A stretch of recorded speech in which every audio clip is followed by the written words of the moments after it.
right. Is this on? Oh, okay.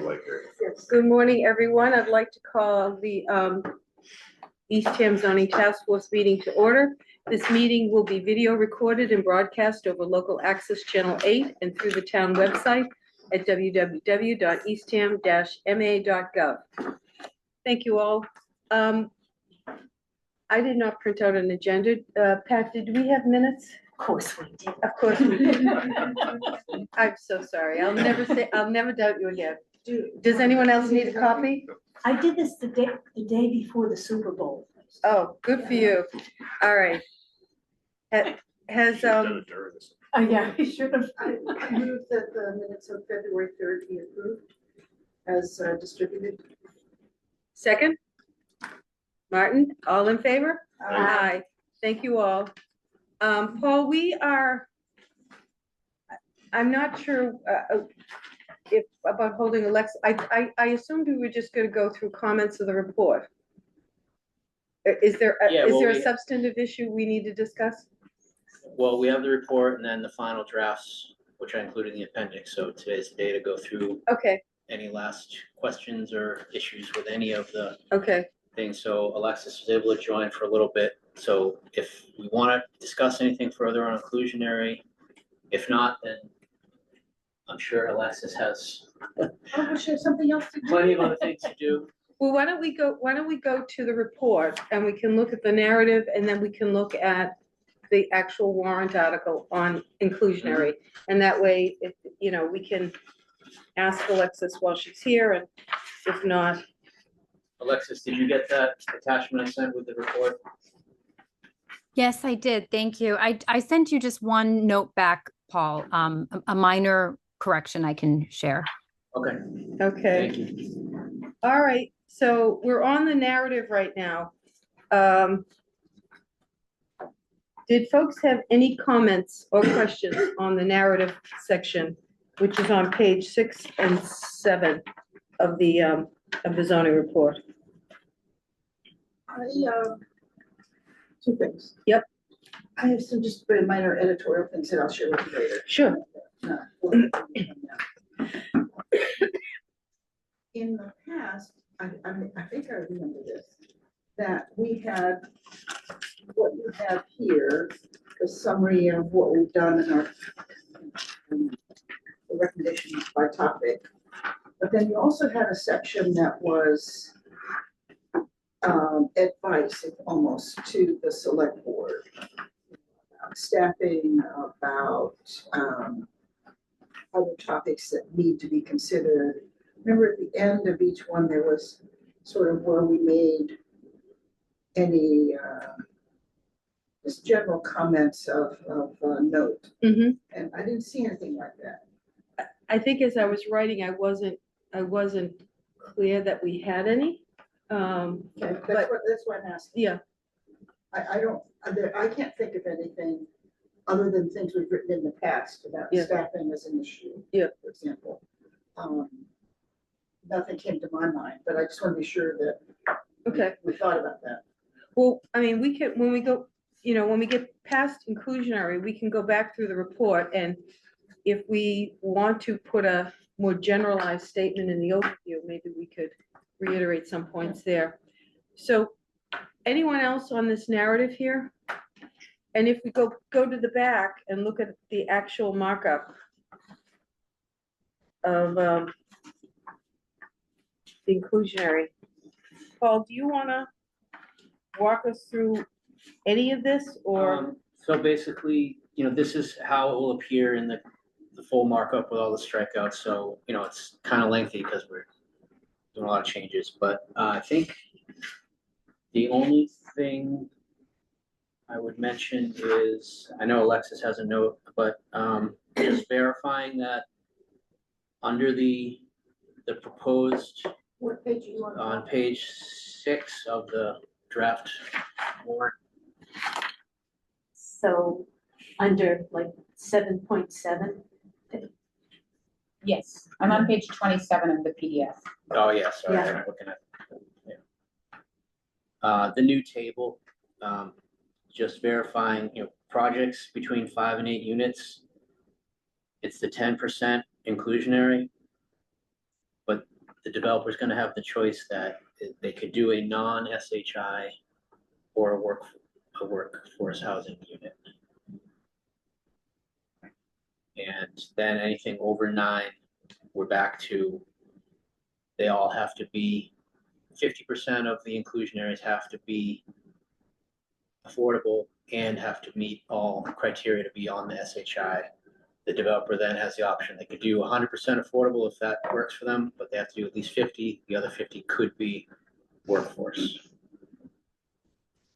In that section under the chart, I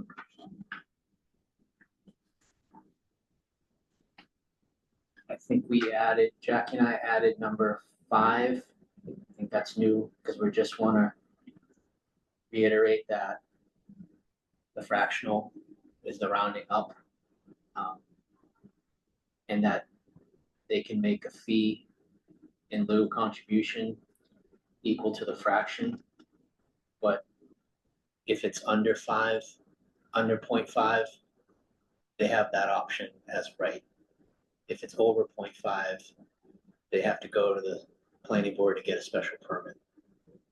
And I'm just gonna, in that section, I just noticed this, I'm gonna stick a note to reference per section 7752, which then will, so if you're reading that section, you go down to the section that talks about fees in lieu, just to make sure people don't lose the thread of that. It also, it references, it doesn't. Oh, I already had that in. Yeah, there. you have it in Yeah, there, I was, yeah. see, I outsmarted myself. 7782.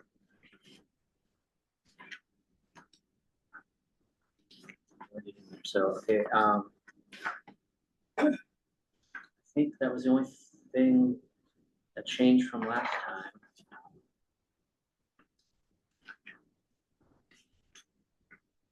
That was it. I know, did you want to bring something up on this one, Alexis? Sorry. Yeah, so my comment actually just on the memo, I just sent you just by email, Paul, just a clarification that it was actually the county, not the commission, that funded the pilot program. Oh, So right, that's yeah. actually in the memo, just so you know. So I sent you just a little editorial note there. In terms of the zoning, the only comment I would make is that, you know, just reiterating that a lot is kind of pulled into guidelines that are under development. And one of which is how the fee in lieu would be calculated. So Paul, thank you for sharing the assessor's information that I had asked about. I did kind of calculate using that, some, you know, preliminary assumptions about what the fee in lieu of might look like for purposes of the guidelines. So we don't need to take up time with that unless you want to kind of understand how that might look. I can kind of talk through that. Well, actually, that might be helpful, because we might not have time to meet again before the planning board hearing. So as a reminder, a lot of the guts of this bylaw, we're gonna pull out, put into planning board guidelines for the affordability section, because that way we'll be able to change them more easily as things change and the market adapts, whatever. So Alexis is working on that draft, which we'll have shortly. And then that'll go into the plan. So in the planning board hearing on March 18th, if everything's lined up, we can discuss the draft warrant article, but then I'll also have the guidelines. We can discuss this whole thing all at once. With the hope that they vote on both. Right, Okay. right. So yeah, Alexis, that'd be great. Just want to walk us through where you are with the guidelines. That'd be helpful. Sure. Well, just to clarify, it's just really right now I'm just going to talk through the fee in lieu, the method that I know when we met last, we talked a bit about how there's kind of different methods and approaches, rental versus ownership. I think given the kind of timing of this process, you know, it makes sense to just have something that is very straightforward. So I had asked Paul if he could get from the assessor just kind of information about the sales within the last year, but then also the current average assessed values, just to kind of see what would be the more reliable metric. And I do think that it's probably going to make the most sense to use the average assessed value, because it's a much better sample size. So in looking at other bylaws that use, whether it's average assessed value or median sale prices, if they use condominiums and single family homes, they sometimes use the condominiums as kind of a metric for anything that would be in like a multifamily structure. So it might apply to rental too. It's just for purposes of calculating some sort of fee. And there are other ways you could do it for rental, but again, I think for now, a straightforward approach is best. This is also kind of like Paul was saying, the advantage of putting this sort of really specific thing in the guidelines is that if you get feedback over time that something is or isn't working, it'd be really easy to change the method. But anyway, so looking at the condominium versus single family, you would want to calculate this or explain how to calculate it in the guidelines. But what we did is we just calculated the current affordable price, which is 70% of the area median income, because under the local initiative program, the pricing for units is actually 10% less in terms of the AMI than the eligibility. So while the eligibility is set for an 80% household, the pricing is set at 70% to have this kind of window of affordability. So in the guidelines, we'll kind of go over how that's calculated, but the town already has access to a sales price calculator to help recalculate that every year. And it's just it's going to incorporate, your property tax rate, current mortgage interest rates, and just other variables that help you determine what that affordable price would be in any given fiscal year. So we calculated the affordable price, and then we looked at the two methods. One was the average assessed values by bedroom for condominiums and single family. And this is for, Alexis, yes, is there a way to make the table bigger in our view? absolutely, yep. It's very hard to see. That's much better. Thank you. All right, sure. So for the average assessed values, it's just the current average assessed values. It obviously gives a much better sample size because it's including all of the condominiums, all of the single family. And so when you do that and you just kind of subtract the difference, the resulting gap varies by bedroom. So you'd have a fee in lieu that would understandably vary by bedroom count. And so this just shows you kind of the range. And that is if you're using the average assessed value method. We did look at the median sales method as well. And I just think the sample size, you run the risk of it just being too small. And you may not be able to calculate something in a given year. So for the median sale prices in the last year for one bedroom condominiums, for example, there were only 5. There were only 2 3-bedrooms. There were no 4 bedrooms. So you just don't have a very good sample size to work with. So then the beauty of the fractional units is that, as we talked about, you can then apply whatever the fee in lieu of is in a given year to the fractional amount. So if a developer doesn't want to provide a full unit in a project when there's a fractional unit, you would just multiply whatever the fee in lieu of is by that fraction.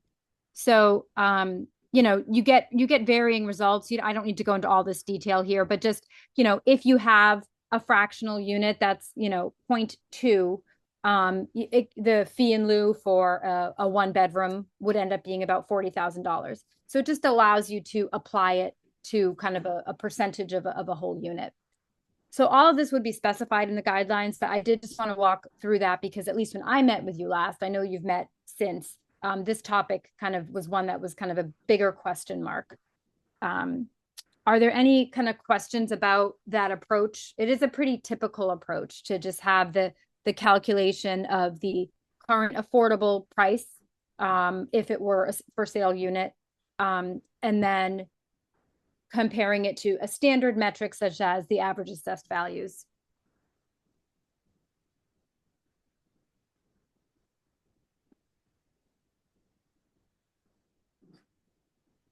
It's pretty straightforward. Yeah, I think it's straightforward. I don't have any questions. No. Okay.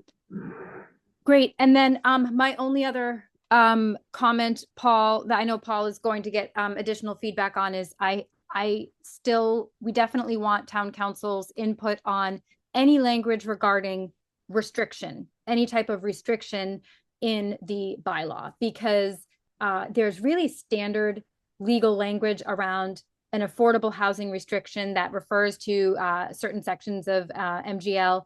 And when you're now talking about a workforce restriction, do we need to change anything? Can we use a kind of a general term, a general definition? So there are a few places in the revised bylaw where I still have kind of a flag for town council's input on that. But otherwise, I think the changes are all, you know, pretty straightforward and responsive to the feedback that the group provided. Okay. I have a Go quick ahead. question on item 6 in the fee in lieu of paragraph or section, so that's a 5.2.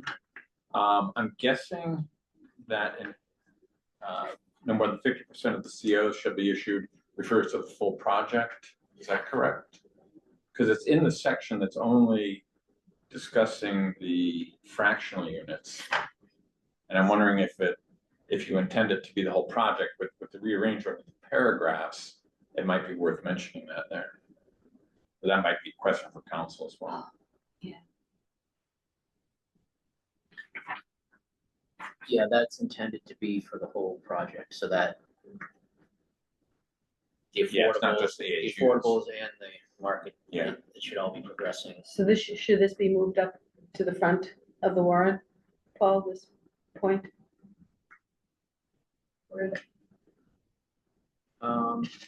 Or repeated, I mean, Well, I think we need to put in the Of the total project. total project. yeah, That might, I think I'm not a lawyer, but that That'd be might take care of it. Yeah. good catch.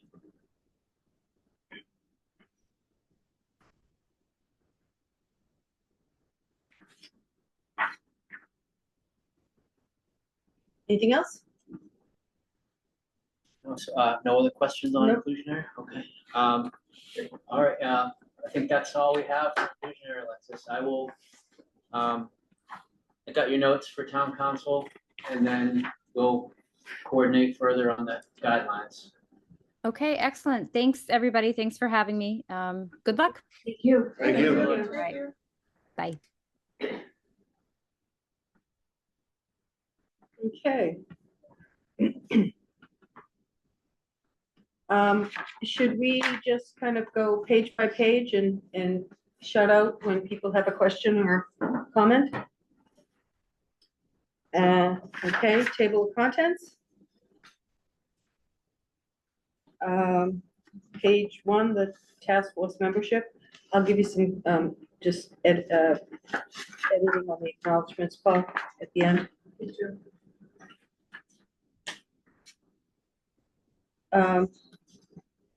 About page 2, the overview. That was your section. Yeah, that was. I didn't put that in. the vote. I will, I gotta change some things. All right, Chair. Oh, chair, the affordable housing. Oh. are you chair? I'm chair, I'm not clerk.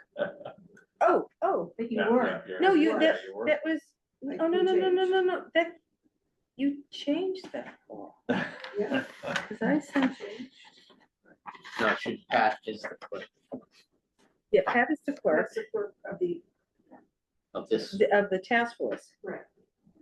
and you are, vice you're the chair. vice chair, Right. Of this task force. Yeah. task force. And I don't know. And I'm on the Affordable Housing Trust and the Strategic Planning Committee. Oh, yes, I would have that too. That's a good one. Good time. okay, Well, you- Mary, the only recommendation I would make on where you go from page 2 to 3, when you mention of the 3 topics deferred until 2007.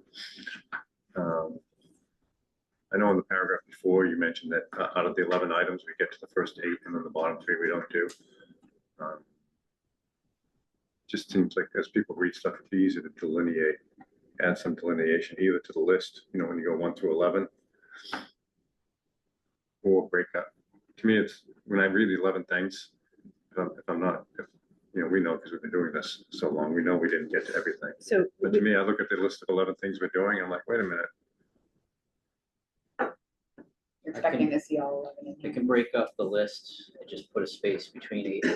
or it says, Deferred to. because in the next paragraph, it says, of the 3 topics deferred till 2027, you know, you have to have been paying attention to know what 3 topics those all are. right, so maybe, That's my point. yeah, just between Minor. 8 and 9, we can delineate, Yeah, something like that, yeah, addressed. until next year. Or when you go to the next page, you say of the 3 topics deferred, you could say 8, 9, 10, and 11, you know. Yeah. Just a second reference to that. Okay. Anything else in this overview that people have a comment on? No, at some point, I mean, this will change, this may change a little bit, right? So typos and things, just. Right. Just Wait. do separate. Okay. I'll go over to task force methodology. And we do have a question to talk about in terms of public hearings. Anything on page 4?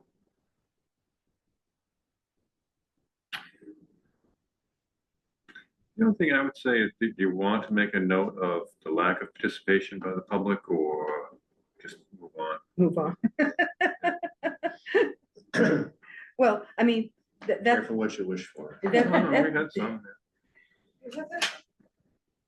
no, we've had some, but they come once and they never come again. So I But don't you know. don't know how many people are watching the videos afterwards. Yes, they could, So, you never know. they could be watching videos, yeah, no. So on page 5, you'll notice in red, public information session. We've had this sort of running on a list for a while. Nothing has been scheduled, and, you know, there's just an operative question. We're at the February 17th or something. Paul has scheduled the February 24th library hours. You know, he could potentially do another one of those. What do people feel about a public information session? We've not done them every year. We certainly did it with the DCPC because it was just so You mean- much information. Do you mean before we have the public hearing, or? Yeah, last year before the public hearing, we actually did something at the library. We did 2 things. We did a workshop for the select board and the other boards. And then we did an evening we did 2 evening Yeah. public hearings. Not a hearing though. Not hearing, Information. information session. They were reasonably well attended. They were very well Yeah. attended. And then we did the planning board public hearing. There's obviously we've got a compressed timetable here, so. But how do people feel? I mean, we did that for the DCPC, and we didn't do public hearings on the previous 3 years before that. I think the DCPC was so complicated and broad in some sense.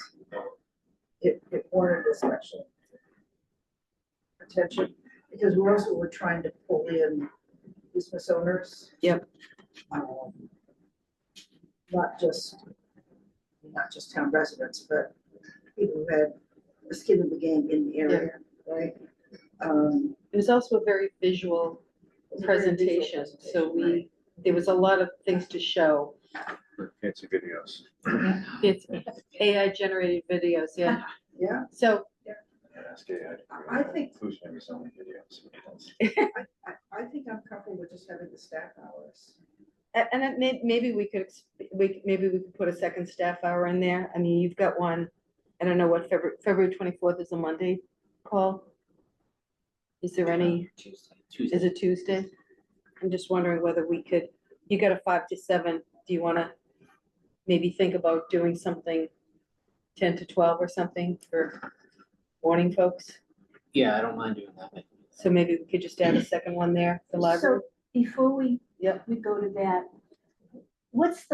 I'm thinking, if something will change after one of these reviews, would it make sense, I mean, would it make sense to have some sort of a public information session or something after maybe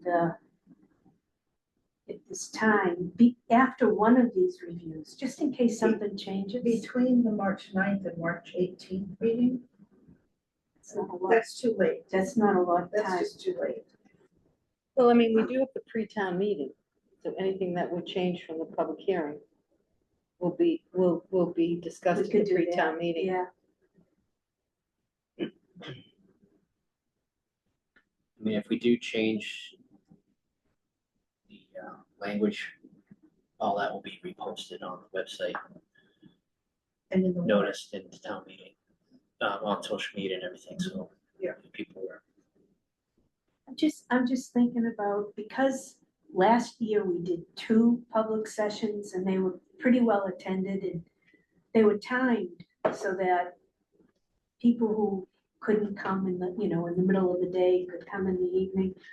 I just don't want people to think that we're not doing as much outreach as we did last year, because last year I thought was really well done and well received by people. So if we have one more staff hours, which is like a public information session. More individualized discussion, actually, one during the day for people who. Yeah. Yeah, Because you got 5 to 7 for people coming after work. Well, Paul, you just mentioned something, and in addition to doing another library day, when we get this, report in final form, hopefully this week, what's the social media intention? We'll post it, and will we do a social media blast to let people know it's available? Yeah. Yeah. So we'll do a social media blast. I think what I'll do also is, last year, the staff hours, I only had one person come, but that's gonna be on social. But I think I'm going to just have a sign up thing, just in case, so I can gauge if there's more people gonna come, but also I'll have the second one, so if it seems like a bunch of people are signing up, maybe I'll try to get the larger room, just so I can, if it ends up being a bunch of people, I can just have a presentation. If it turns into that, then we'll, I'll let everyone know if we wanna change, otherwise I'll just anticipate doing a presentation rather than one-on-one, but. We also had some printed copies of the final report available at the library At the last year library, for, Right. as sort of a reference to stay in the library, so we can bring some of those over again this year. Well, I mean, when you guys did the wastewater DEP filing, you had that there, and you could actually take that out. It was a formal, you could check it out, because I checked it out and I brought it back. But, we might, I mean, we could, I don't think it's crazy, but could you we do a printing run and have a set of copies there? Someone who, some copies of the library. A second meeting, social media. Okay.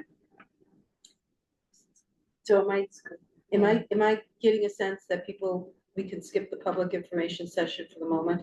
Yep. And just add those other steps? Okay, so And it's, the public hearing for the planning board also serves as so another, it's a formal public Yeah, hearing. And Yeah. the select board people meeting. can comment. As is the select board. Right. Right, yeah. But I think the key is what Paul and Jackie were saying about the social media.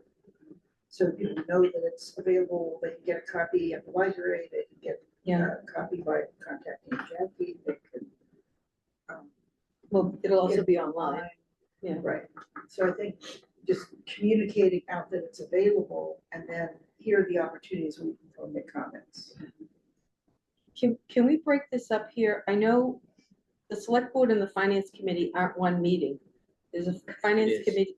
Oh, it is Confirm that. one, They're gonna review the warrant articles on March 9th. and they're gonna do it together? So the finance committee's not gonna do it independently?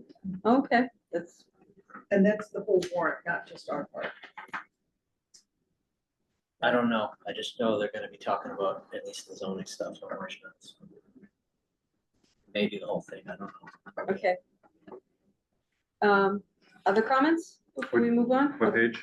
That was page 5, so Okay, no. then we'll go down to the summary of inclusionary zoning. We've already gone over these 2 pages, 6 and 7. And so then we move on to site coverage, which is probably the most complicated and longest of these. So, On your overview of site coverage, is really good. The only thing I would add, Mary, would be the specific sentence saying that we're lowering the overall cap from 6,000 to 4,800. I know it's in the table and if people read those details, but Yeah. I think that's worth pulling out because that's some people are going to be looking for that and saying, well, this is good.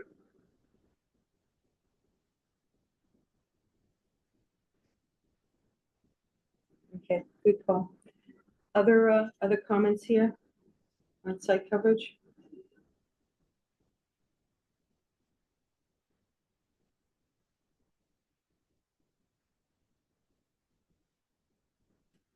I thought it looked good. The table now is really quite, It's quite clean and good. It's simple to follow. yeah, really, really a And we suggestion. get rid of, and there's no sawtooth, right? There's no sawtooth? Just a series of ramps. You mentioned the sawtooth. Yeah.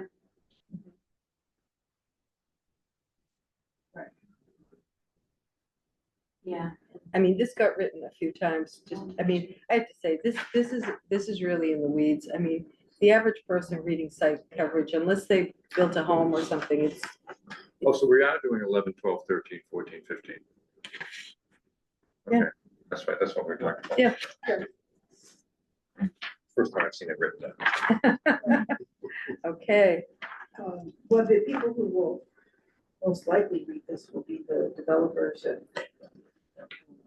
the lawyers. attorneys and architects. All right, nothing else on site coverage? Again, Jackie, thank you. Your calculations at the end were very elegant. And this is good, I think it's a good outcome. Hopefully it'll pass. Okay, And nicely written. I mean, this is all complicated stuff. So Yeah. You did a great job of putting this Yeah. together. I probably wouldn't suggest a readability test. no, it's pretty high. I know. Yeah, so, but it's, Okay, prohibited uses. Storage trailers.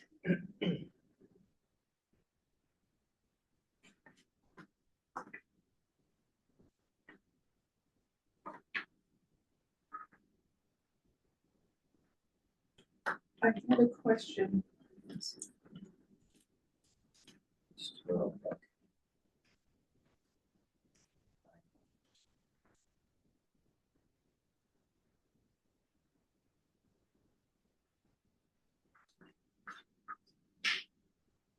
In the first paragraph on that page,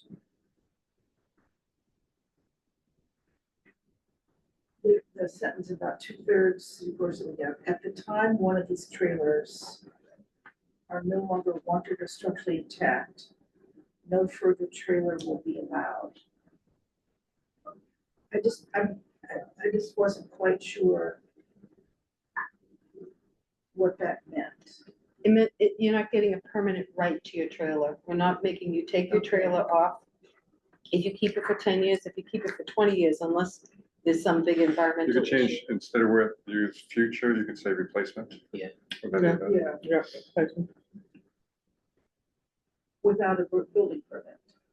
I mean, yeah, Or with the building. You need right. a So even permit. if you have a building permit for one now, and it wears out, right. it's aged out, we're not gonna let you Right. replace it. You say no replacement trailer will be allowed unless, Well, then you have to have a home Authorized. business or something. right, Unless it meets one of the. unless specific criteria. authorized under the bylaw. Mhm. Okay. All right. I'm gonna keep moving on unless I hear Shouts Formula we're Business. using the word trailer, it's just double checking. Warrant article. I mean, some of these things are not officially trailers when they're sitting on the ground, are they? I don't know what Are the they definition of considered it. storage Storage container? container. Containers? Do you wanna look at that language, Paul? Maybe we need You to, need to agree with whatever's. in the Yeah. We'll put the warrant. word trailer slash containers, container. Maybe in the verbiage, that's a good place to put it. okay, Definitions, yeah. Because they don't have Maybe wheels, container, but they yeah. drop on the ground. Right. yeah, terms, I stuff. did, when I did look up on ChatGPT about the environmental effects of trailers and how quickly they deteriorate.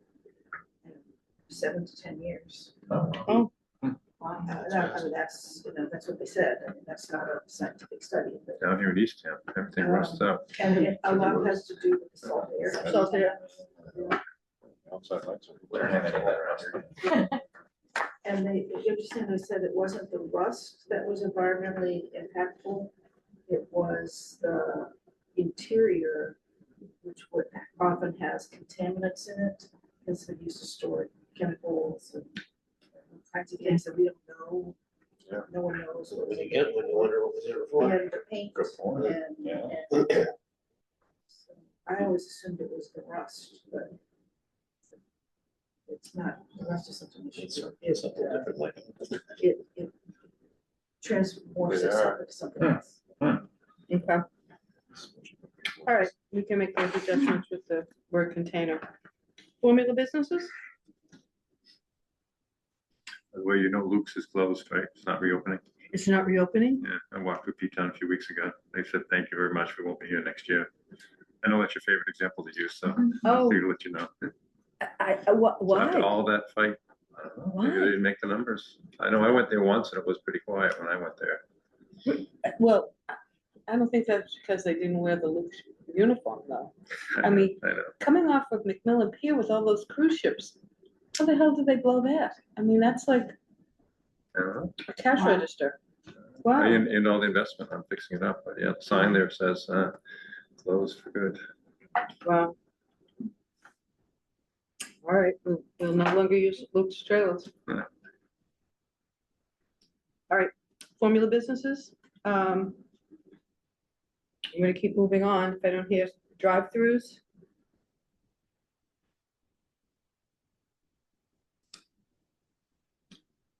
I'm thinking, anything on drive-throughs?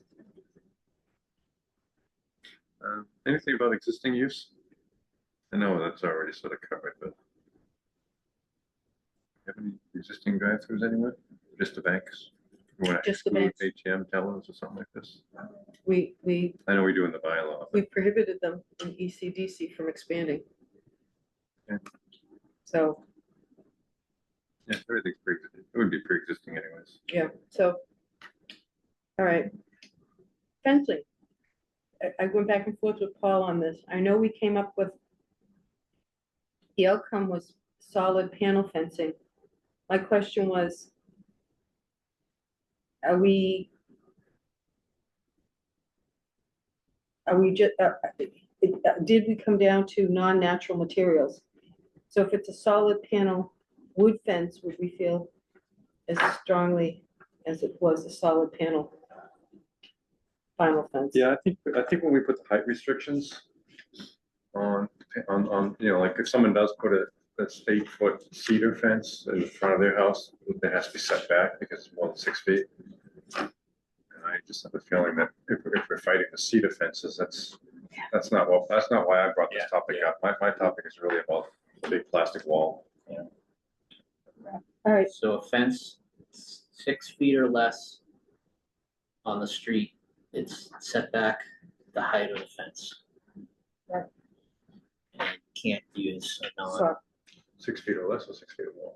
6 feet or less. More than 6 feet has to be set back 12 feet from All sides. all sides. And whatever the intersection setback is, if it's got. Are these two pictures, Eastham pictures? No, I didn't want to put any East Ham Yeah, pictures in. yeah, I No. agree. I don't want, that's my house. Yeah. yeah. You're the problem Good point, child. Paul. Yeah. I It love does it. look a lot like Chatham. I was driving at Chatham the other day and the glare from that vinyls. That stretch of 28. Yeah, oh, it's nasty. Once you I know. start, Once you start picking once you up, become aware of it, That's you all. see it everywhere. Yeah. I That's- can't drive anywhere. That's all I see is storage containers surrounded by. And the one, we talked about the one, the recreational vehicles parked too close to Yeah. the street, the one house that I counted, they have, I think it's 5 different, Vehicles. they have a recreational vehicle, they have a trailer, they have a pod, they have a boat, they have, it's all in that one little corner of their corner lot. It's a lot, but it actually, it's landscaped and it's fenced a little bit and it doesn't Yeah. look terrible. Yeah, I agree. I think the same thing if somebody has 4 boats. Yeah. What are we gonna do? It's like, All right, so I just want to clarify that, non-natural materials, solid panel. Right. That's, Yeah. we're good. Okay, This is, for example, a black wire fence would be fine. sign code. I love the pictures. Did we ever figure out, what's the name of those? Oh, the inflatable signs we're calling, just Yeah, inflatable. I added inflatable, the word inflatable. That's a good way to say it. Yeah, yeah. Okay. So in the definition of a billboard, I'm noticing the one that I hadn't seen it before that someone else mentioned. The truck with the surfboard on the back. yeah, Toyota, Orleans Is that Toyota. a billboard? I would think that if, Well, it wouldn't, that would not be prohibited. It's on the Toyota property. It's on the property. I checked, that property goes out to Route 6, so Okay. the billboard is really, Vehicle. it's, I'm yeah, I sorry, mean, go well, ahead. I don't know, Orleans, that, yeah, the fact that it's on a vehicle probably would cause an issue, but the whole thing with the billboard is the off-premise Oh, right, sign. right, right, right. That's like kind of the crux of it. Okay, And not that we would necessarily have the typical billboard, because there's other height restrictions and everything, but it's just, other than the real estate, for sale sign or open house signs, which we do allow, it's just like now somebody has got a sign advertising their business at the road, near the rotary somewhere, that they're up in Northeast here. And then you start to have, that's really what, so it's the off-premise sign, it's billboard / off-premises sign. So if that Orleans Toyota example was not on their property, then under our bylaw, that we consider that to be a billboard off-premise sign. I'm surprised DOT doesn't weigh in on that a little bit, because it's on a I'm highway. surprised Orleans hasn't. I know, They yeah. had a lot of sign code issues. Oh, yeah, they last went few after that years. Yeah, woodworker Atlantic shop. Workshop. Oh, Yeah, yeah, with the Yeah. mobile, yeah. yeah, but I it's mean, who on, knows what's going on behind the scenes, maybe people are. Yeah, that's a but good it's example. still- Yeah, they really did go after the upside Okay. down boat. So before we leave But this, they also take it, they park the truck. It's not there at night, I've noticed. oh, oh, So they're moving it. Which one, the Toyota people or the? Yeah, Okay, so the truck does move from time to time. I try, yeah, if I'm leaving, if I'm going home later, I've been trying to notice and I 'Cause haven't You seen run it into, there. you run into issues like, like Holbrook Oyster's truck, they'll park that out at 6 for the end of the season and leave it there all, Yeah. but that's just. sorry, didn't mean to. Pat, you had something? I did, I wasn't clear with this on the sign code. What happens to the feather flags that are already up? The prohibited. Yeah, this means that you're not gonna be able to use them. As of July, what date does the warrant go into effect? This would be retroactive March to 18th. March 18th. March 18th. So this So would next just, summer, good thought. No, this summer. That's what I mean. this but summer. I would imagine, Paul, I know we're gonna do some communication, but before people reinvest in them, we might wanna get a letter out to the businesses or something. I don't know, it's your call, but I would, as opposed to someone buying new ones, Yeah, They may And be then- placing an order now. they may be placing an order now, you know what I mean? Well, actually, we should talk about this. Do we want to proactively communicate this through the Chamber of Commerce? I think that would be a good idea, Yeah. because you don't wanna blindside Yeah. people with this. That'd be my first move is to like, I don't have, we can work on getting contacts for all the businesses, but Is the chamber chamber, active? Yeah. Yeah. Okay, not every business is in the chamber, but I mean, that's kind of like the We could first, like, Get the word big out, blast. yeah. yeah. And also, if there is opposition, we're gonna hear it through that channel first, I would think. I think at this point that's fair, because Yeah. they still have multiple opportunities to come to the public meetings to So push back. I'll share the final draft of the summary with the chamber, and I'll just make a note that they should pay attention to the section on signage. Okay, And I guess the other thing that would relate to them would be the formula businesses. Right. They were already aware of that. But Yeah. That's not to them. okay. Zoning enforcement? Well, this is kind of all of you. I think it came out well. So I cut out a large section that talked about the fines and the process because it's already covered under Mass state law. Yep. And I was actually talking about this with Rich Anthony, where he kind of made the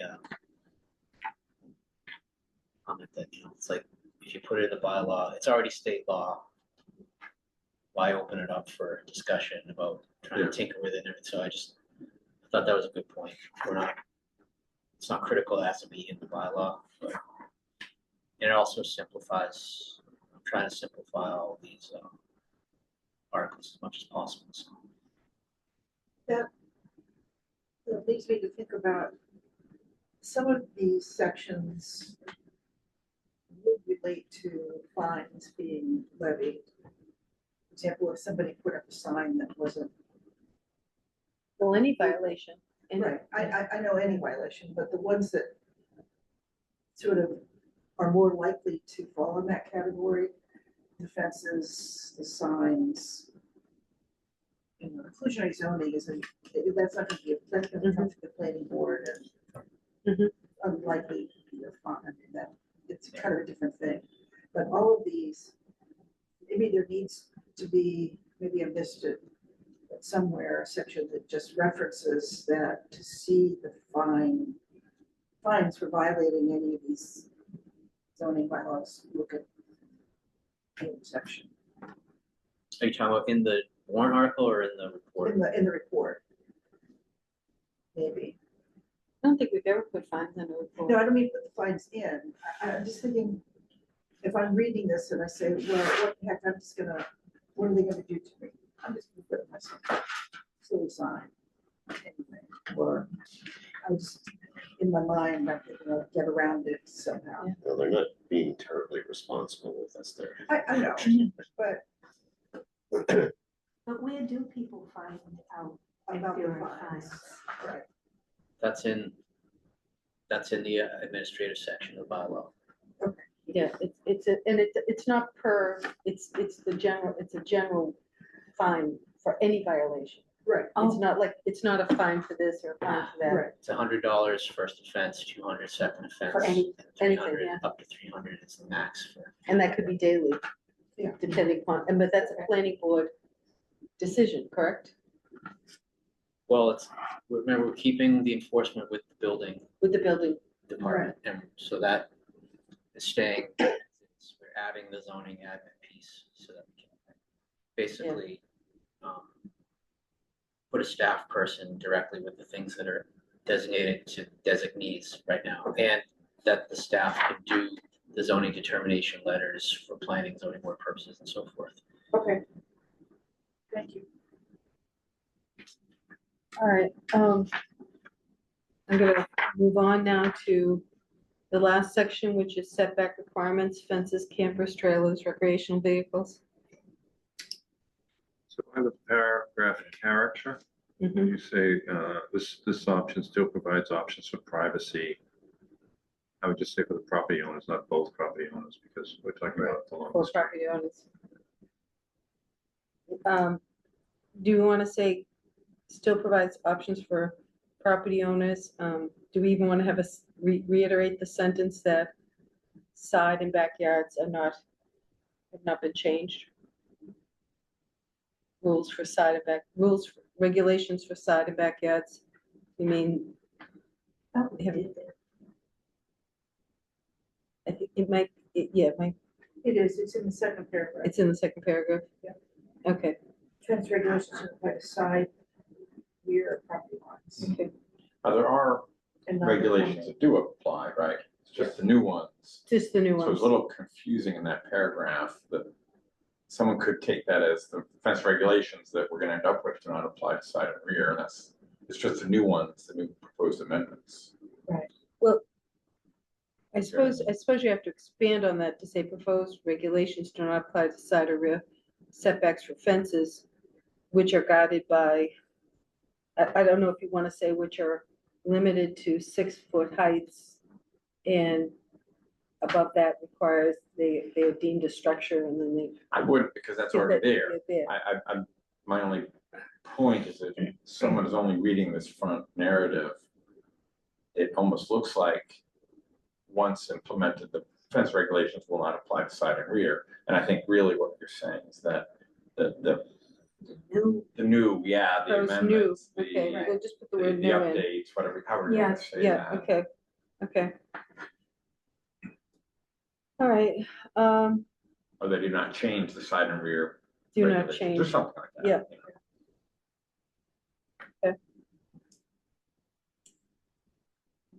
I liked the graphic on the site triangle. Jackie did that. Thank you, Jackie. Any other comments on this page? When we do, the last paragraph on page 16, when we talk about the new setback requirements, establishes a tiered requirements based on height. Fences 6 feet or less have no side or rear setbacks, but must be set back. It just needs to be re-wordsmithed At the by height saying fence. side and rear fences are this, front fences are that, as opposed to fences on the rear and side do this, but must be set back. Anyway, Yeah. Okay, thanks. okay. We know what you're trying to say, but And you need to, under that fences paragraph again, that second line there, you need capital, give me the sense. And on the site, and on the site triangle, I would just mix, is there some reference to say that, you know, from Mass Building Code, or just, you know, where we, like we should make something that this is, well, obviously, we didn't invent this. So this is sort of a standard, you know, good practice. Reference, whether it comes from the Mass Highway Department or. The concept of a site triangle is not. Right, we're not creating this, this is common.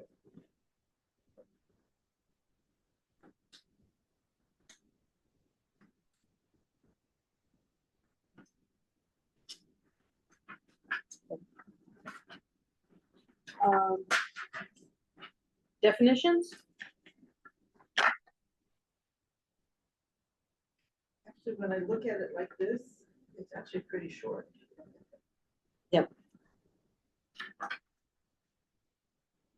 I will double check the storage trailer / container thing. Storage, yeah, container. I think under the definition section, as you get into the legality of the language, it works. I think it was just for the narrative up front, for someone that didn't go down and read the details. So, Mhm. yeah, it's a structure which has or may be portable. That's pretty clear.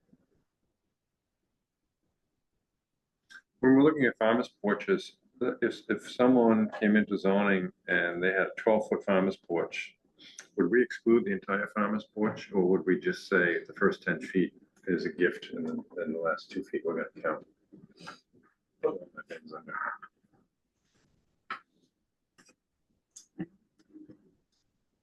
So if someone has a farmer's porch that's 11 feet deep. I thought we were establishing a standard, or that they would be 10 feet deep. It's no longer a fund. And what I'm saying is if someone makes one that's 12 feet deep, Say do no. we give them, oh, I agree. I think that We're gonna would put be, you on some of these panels and let you. It's only I understand that, Sure, that- but I think it's all one structure. How do you separate? How do you Well, he would say, differentiate well, the last two? I get credit for the first 10 feet, and I'll add in the last 2 feet. I know, I'm just going, I'm playing devil advocate. No, because it's like saying my 300 square foot shed. Well, I'm only counting 100 square feet of the over 200 and the under 200, you can't, it's the same structure. Yeah, yeah. So it's either shed under 200 or it's not. Right. It's I either agree- I a agree with porch that, at yeah. 10 feet or it's not, it's dead. That's how I would. Yeah. Against for it. Yeah, and 10 feet is. It's pretty good. Big fund. But we did add the side. Yes. Some people have project we're familiar with, had a side from the porch that was under dispute. Okay, anything else in definitions? Bibliography? We good? Okay. Now, we've already gone over inclusionary zoning that warrant, so why don't we skip that? A lot of pages. And, oh, it's a lot of pages. Then we're on residential lot intensity. Again.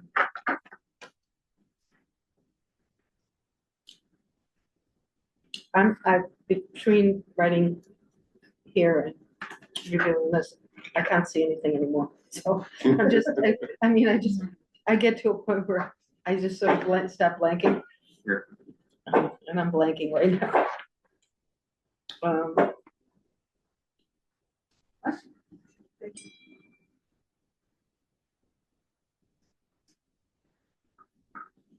When someone asks, why are we making the houses smaller? The way that my line of rationally analyzing it is that we're looking at the data, and the data is showing that the houses are falling in line with what we're proposing here. Most of everything that's come through the last couple of years would have actually fallen within the parameters we're proposing, and we're trying to use that's what we deem as appropriate size. We're trying to capture that space and time into the bylaws. We were trying to protect ourselves from things getting more. The number I intense. had from Jackie was 86% of the Mhm. planning board's approvals would have fit in these guidelines. So we're talking the other 14%. And what I would say, in a longer conversation, you say that 14% have been very controversial. And we've had a look at the methodology. Mhm. And the first time around, the methodology created some distortions that we hadn't anticipated, such as larger than expected units on the very smallest lots. Mhm. And the sawtooth effect, Mhm. and the fact that literally from day one, we have gotten continuous I've gotten continuous feedback that 6,000 is too high. Yeah, from multiple sources, so that's sort of, the planning board is, when we established these maximums, they were not supposed to be rights, they were supposed to be one of two criteria. And it's been very difficult for the planning board to sort of walk people back off of what they believe is their right to have the maximum amount. So we wanted to resize this, make it more equitable between tiers, and respond to that, the 14% that have continued to be very, a lot of consternation around neighborhood impact. So those are the things I've been saying. Paul, if you want to tell me not to say anything about, but No, I just wanted to think we that's, all agree on that. There's good, consistent talking points.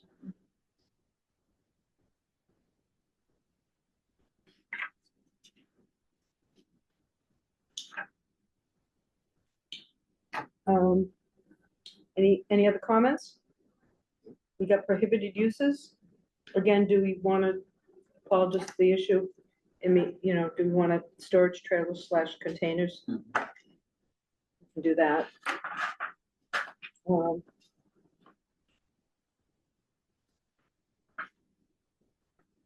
Non-natural materials for solar panel fences, okay. And then.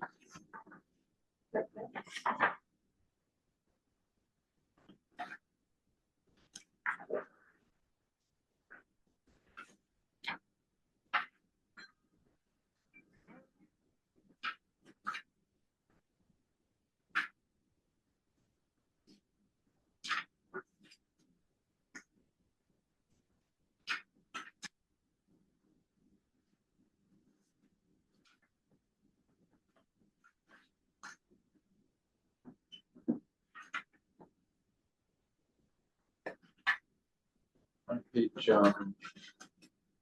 41 of the PDF, under the 1-1 storage trailers, and it lists different things going on there down to 6/8 fences. I'm not sure I could really follow the sentences in there or to take any other action. So we're amending section 6 by adding the following language, 6/7 and 6/8. Then we're, Renumber the paragraphs, right? Or to take any other action relative to That's- it. that's- Boilerplate for the warrant article. It just, you put it in there because anything that comes up at town meeting floor that's relevant. Oh, I see, okay, got it. It's in Okay. every Got section. it, I understand, okay. all right. I'm gonna move on, setbacks, the warrant article for setbacks.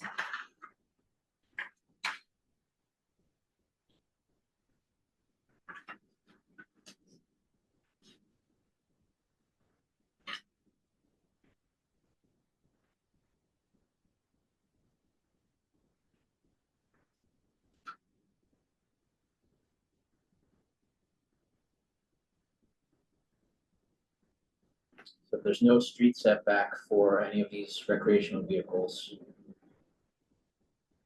And none of the setbacks apply to boats for side, rear, or street. Fences 6 feet or less, no side or rear setbacks. On the street side, it's gotta be the height of the fence, so a 4-foot fence has to be 4 feet, 6 feet, 6 feet. And then greater than 6 feet is technically a structure, so it has to be 12 feet from side and rear, and the height of the fence, 12 or the height of the street. And any fence more than 6 feet, no matter where it is, on the side or the front needs a permit. Yes. Is that currently? It's considered a So structure, to put us, it's considered a permanent structure, so you need to go to the planning board for that. I put there's a footnote in there now also for that.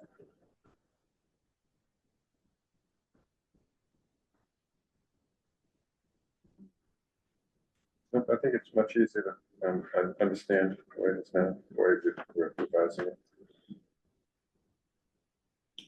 Okay, moving on to, sign codes.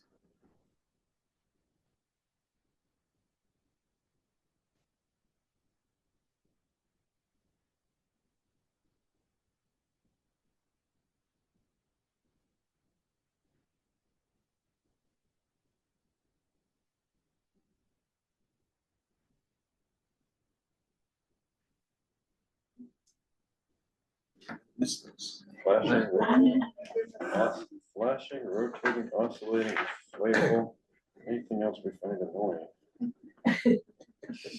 What, I mean, I don't wanna put this in the zoning code, but, and I don't even know if any business does this, but do we ever have someone who like hires people to like get in a Sideboard, chicken? yeah. Yes, Yes, it's I've had regulated. users that It's in did the summer manual. jobs doing that.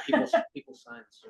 Oh, people sides of, so, I've had down at the Are they Fulton allowed or Drive not allowed? for a number No, of they're years. I had prohibited already. leases as each Oh, one okay. got a little bit older, they like 2 years apart. They'd stand there on Saturdays and Sundays with a lobster outfit Ah. or whatever the heck the thing was, and waving them into the Yeah, I was watching They're it. not- Always at a point, Don't affiliation. Any A rite sign, of passage. Yeah, they hired me with this. any sign affixed to utility poles or tree or other natural features is prohibited, and human signs or people carrying or wearing signs.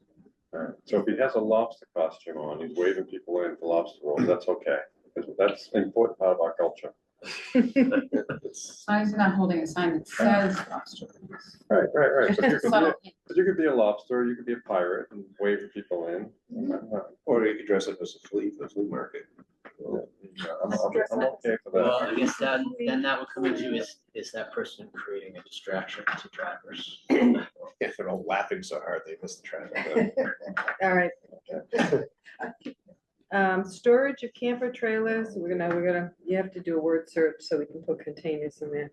Well, anything else in that draft warrant?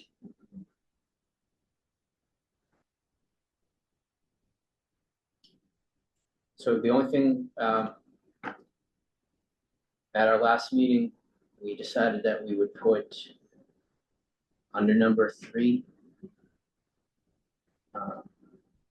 a maximum of 1 storage trailer may be used. So number 3 is the part that falls under the service trade. So you can have one of these containers if you're in the service trade and you're adhering to all those regulations, but we added the 1 storage container. Yeah. May be used if permitted for service trade, but they have to meet setbacks and be concealed, which is all. And I think that's, because we're talking about residential areas. Mhm. Do we know if there are any Yeah, there's a couple. from the building permits, or there are very many that are more than that? It's a problem, they don't get the permits, so. I mean, just from driving around town, I know there's a couple of properties that have more than 1. I'm thinking about the business related. Oh, well, I don't know which ones are business. Right, that's true. Well, but we're also talking in residential neighborhoods, so if you're in the, service park, home sure, you get more than one.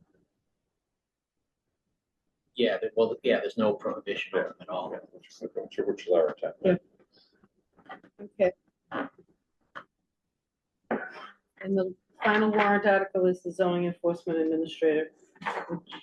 Oh, I meant to ask earlier, when we were talking about this, the new building commissioner came and talked with us, and he seemed a little unsure about what we were doing. Is he okay with this? It's drafted. I haven't really talked through totally. He knows the changes I made, so I think that addresses his concerns. And I think it was a valid point, because as we talked about last time, I think when we got multiple agents, it could be done, but we would have to really complicate the bylaw and put in the hierarchy and all this stuff. And I just think it was, And I think this is, I guess I'll put it, this addresses my primary concern was the workload and balance of being able to move the regulatory work forward if needed with other staff. So that's the part that is left in here. The enforcement piece. Again, Basil has been very proactive. So, I know we want the bylaws to be able to, be appropriate regardless of the actual person. But for now, I think we're in a good spot. It was up to monitor.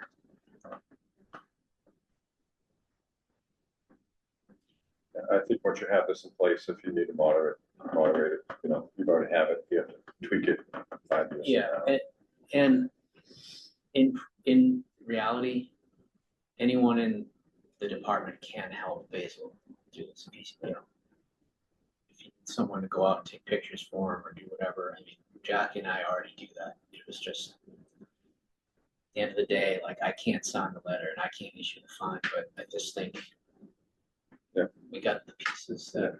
Well, I think it's good, as long as you're getting what you need. You don't have And any, I don't necessarily want to. Yeah. I'm not looking for that yeah, responsibility really, Right. but that's. No. We'll see. you don't have any language under the word fines. Is that an omission, or No, we're just adding the title. we just adding the title and we're not changing any of the existing No. language? Okay. All right. That's the final page I have. Any further questions on this? I don't know, Just, if we want to be helpful without being a pain in the neck, Well, that's- And we- that's a tough- that's a tough ask for some of and us. we see, again, edits that we think are consistencies. Should we get them to you? Should we just assume that down the line, someone will go through this?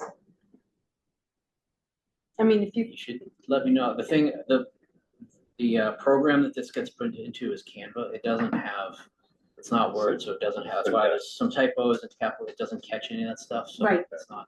So like some places, town is capitalized, sometimes it isn't. Sometimes maybe it should be a singular pronoun and it's a plural, that kind of stuff.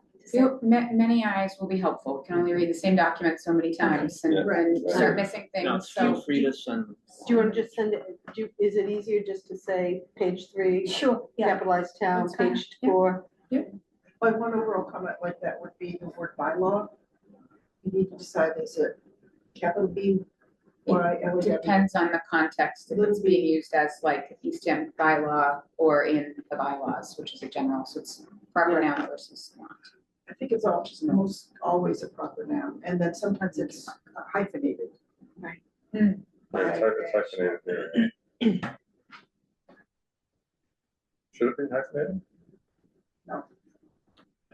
No. Tell the engineers, We'll take- English teachers. We'll take a vote here. All right, so why don't, do you want to send any comments you have, edits? Yeah. I will, I only have like 3 tiny ones. okay, That's right, send it, it's all helpful. okay, great. Good. Woo-hoo, we're gonna be done early. The final thing I wanted to have a quick conversation with you about is, we say, You jinxed us. See that? I jinxed you. we My say, wife said, "Oh, look, we there's no say we want to come back March and April. I still would like a summer break after town meeting. That was always very helpful because we have to come back in late August. But the question is, we said for those 3 bylaws we didn't get to.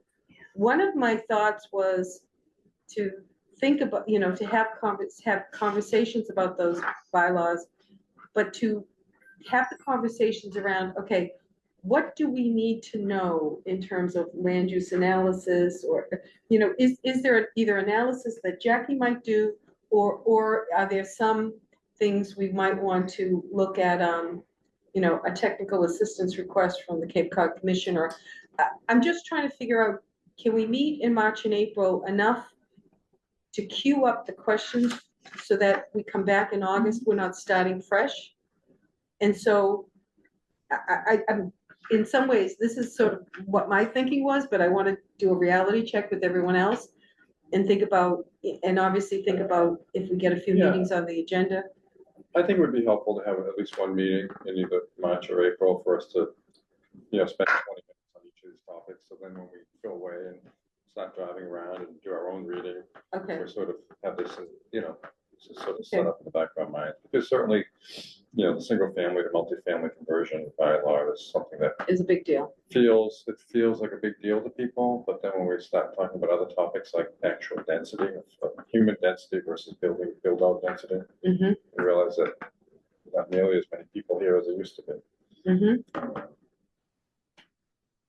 And I guess query the select board sooner rather than later about other topics that are on their agenda. And Paul, Jackie, thinking about is there anything else on your list that we haven't done? Well, we had Well, there's, the whole group of things that we deferred. Get 2 pages. yeah, so basically, if we go back to this, the things that are in the strategic plan. Right. Was basically the rest of our list, so there's things like the floodplain bylaw, conservancy district bylaw. So, And then some of the seasonal communities, we didn't deal with ADUs, we Yeah, didn't so- deal with tiny houses. yeah, those we have to do. We have Cottage, to next do year. cottage, yeah, right, Yeah. not cottage previous, or motel. So these motel. three, on the end of our Mhm. list, these were the three we had considered for this year, but punted Cottage on, but then previous. there's still a list Yeah, of that's other right, things. that's right. That's cottage courts. That's another whole list. Cottage colony, But I think Conversion. That's conversion, no, I'm Right. saying about the new New one. ones. Yeah, the floodplain thing, we did by commission, I think, model. right? Okay, the thought here, was that we would wanna coordinate work on that at the same time with the Conservation Commission, because there's a conservation piece and a zoning piece, and when we talked with conservation staff, we agreed on that. I just don't know if it's where it is on the timeframe for conservation. so just as a reminder, what we said, items for future consideration. Cape Cod Commission flood area design guidelines, Cape Cod Commission model floodplain overlay district, commercial uses and residential properties, open space residential development bylaw, because we did that 3 years ago, but we didn't add any housing density bonuses. Reduce minimum lot sizes in residential districts. Oh, this has coordination with the health department on wastewater planning, ADU bylaw, and tiny houses. So in addition to the three, there's a group here. So I'm feeling like we should meet at least once in March and once in April to kind of flesh out all of this and kind of get a work plan. Okay, what do we think we'll start with, and things we know are gonna get complicated, we can flag right away so we can maybe. Well, that also gives us a chance to line up work from Cape Cod Commission, we can meet them, or we can think about consultants. And, because they take a little bit of time to. Right. tee up. On the list of things we didn't get to, number 11 was the motel cottage colony conversion. I thought we already did that. Yeah, Town has- there's one thing What's wrong with it, I should say? What's we the- didn't, we got clarity now in seasonal communities. We avoided tenure. We said, Oh, there's like because some we tenure, didn't right. think we could mandate year-round We can- rentals. We can now. We, we prohibited short-term rentals, but we can mandate year-round. And also, we might want to take a look at, you know, That might be an incentive, so something we might wanna go back in, we have a placeholder in the inclusionary for incentives. We might wanna add in like an incentive to doing the motel conversion is that you get some housing density, you can do multifamily, whatever it might be. you could do multifamily, we might give them a height bonus, if it's for housing. I mean, we could explore a lot of that, because these are all on Route 6. And then, you know, and then the larger question when we get to District D or any of these Route 6 is how much of the DCPC guidelines, whether it's design or setback, et cetera, do we want to extend for consistency? So that's kind of a bigger policy question. If we end up doing single family to multifamily, like looking at the impact of the motel conversions. Yeah. Because again, it's all gonna be on the, It's all gonna be on Route 6. so the packaging that.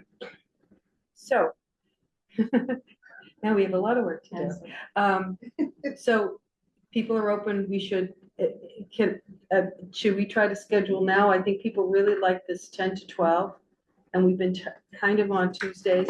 Are people flying out of town March and April? Is there anyone I'll be out of town in the last 2 weeks of April. last year? Well, yeah, I'll be in Ireland from the 12th to back to the 27th. I insist we zoom this, you Yeah. can hold it up, so you can look out the window with the street, the sheep running see down. the sheep, yeah.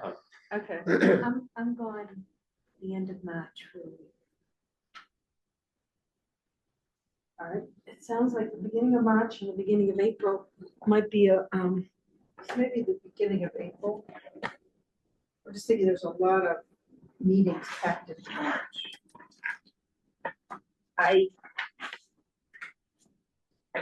yeah, we got March 9th. That take up Paul and Jackie's time. Well, I mean, from what we just discussed, I could see us having at least a couple meetings. So, I mean, I'm just trying to figure out, and I don't think it's gonna be realistic for us to get 2 meetings in April.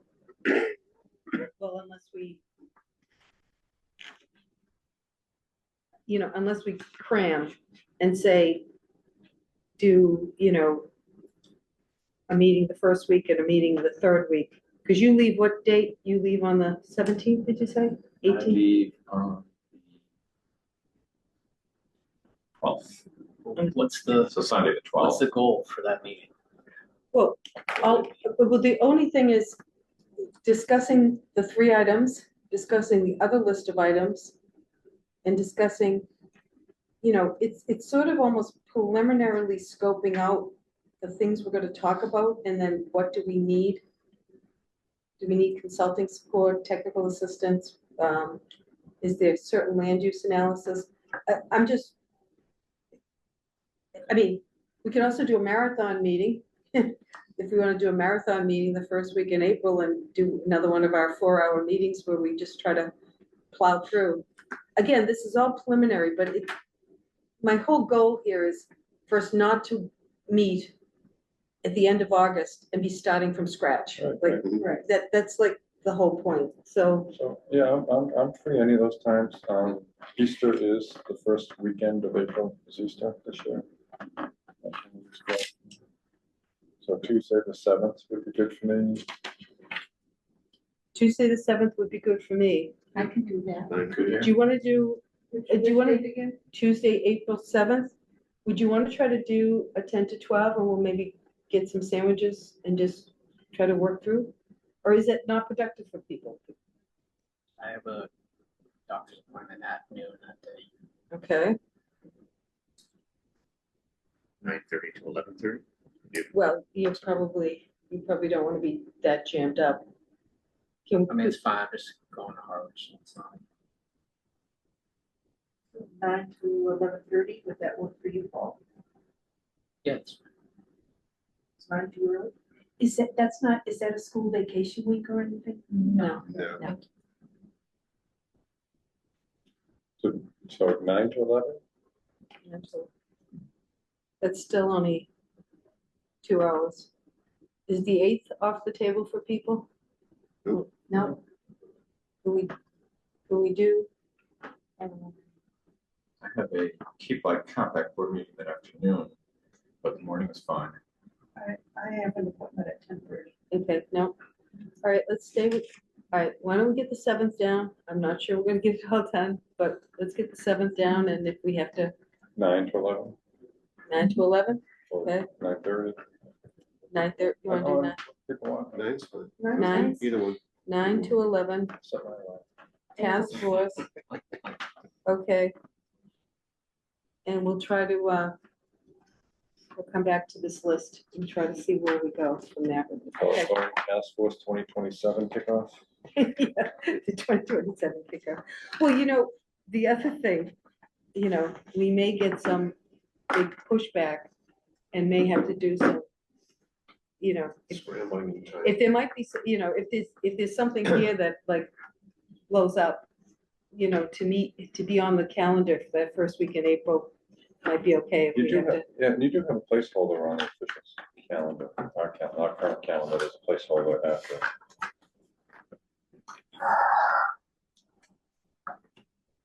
Something like We had a question mark, that. Yeah, the placeholder in March, but we didn't put anything in. Well, obviously after the 18th, if we have to scramble, we're gonna scramble, but unless you wanna, you're not here at the end of March, correct? it's only a week.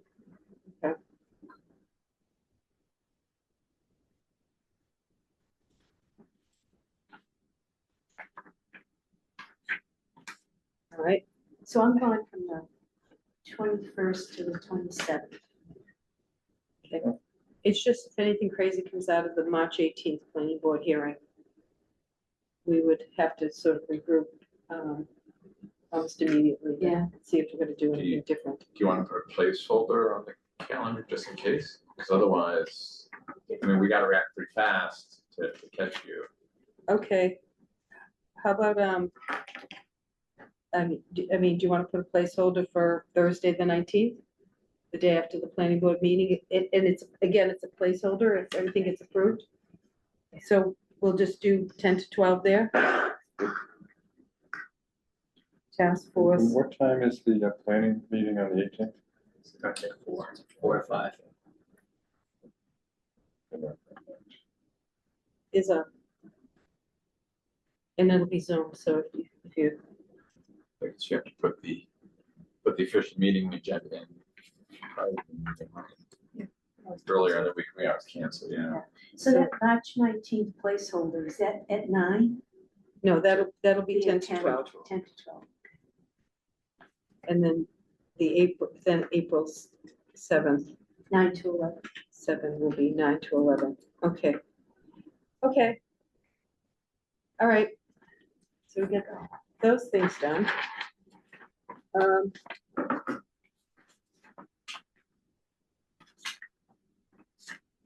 Any other business to come before the committee?